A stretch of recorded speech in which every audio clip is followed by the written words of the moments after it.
Women చాలామంది ఉన్నారు, suffer అవుతున్న ఉమెన్ చాలామంది ఉన్నారు. సో ఉమెన్కి నాలెడ్జ్ ఉండాలంటే ఉమెన్ని ఎంపవర్ చేస్తేనే, వాళ్ళకు నాలెడ్జ్ ఉంటేనే రైట్స్ పైన ఏ రైట్ మనం ఎలా యూజ్ చేసుకోవాలి, మళ్ళీ కరెక్ట్ తెలిసి ఉండాలి, రాంగ్ ఇన్ఫర్మేషన్ కూడా ఉండకూడదు. సో పర్ఫెక్ట్ నాలెడ్జ్ ఉంటేనే, అన్ని రైట్స్ తెలిసి ఉంటేనే వాళ్ళు ముందుకు వెళ్ళగలుగుతారు. ఉమెన్ కూడా మెన్తో పాటు ఈక్వల్ కావాలి, ఇంకా ఎక్కువే కావాలి అనేది.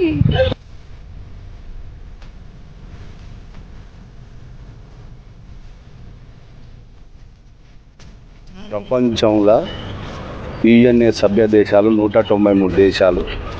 193 దేశాలలో కూడా స్త్రీని గౌరవిస్తూ, స్త్రీ పేరు మీద ఒకే ఒక దేశం ఉన్నది, అదే భరతమాత దేశం, అదే భారతదేశం.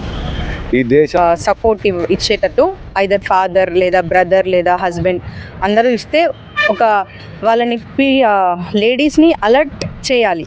లైక్ అంటే వాళ్ళకంటూ ఫిజికల్గా కానీ మెంటల్గా కానీ సపోర్ట్ చేస్తూ ఉంటే వాళ్ళు కూడా ఎంకరేజ్మెంట్ చేస్తారు. సో దెన్ ఆఫ్టర్ మనకు కూడా కొంచెం లేడీస్కి కూడా సపోర్ట్ ఉంటుంది కాబట్టి వాళ్ళకు కూడా ఎలాంటి ప్రాబ్లం లేకుండా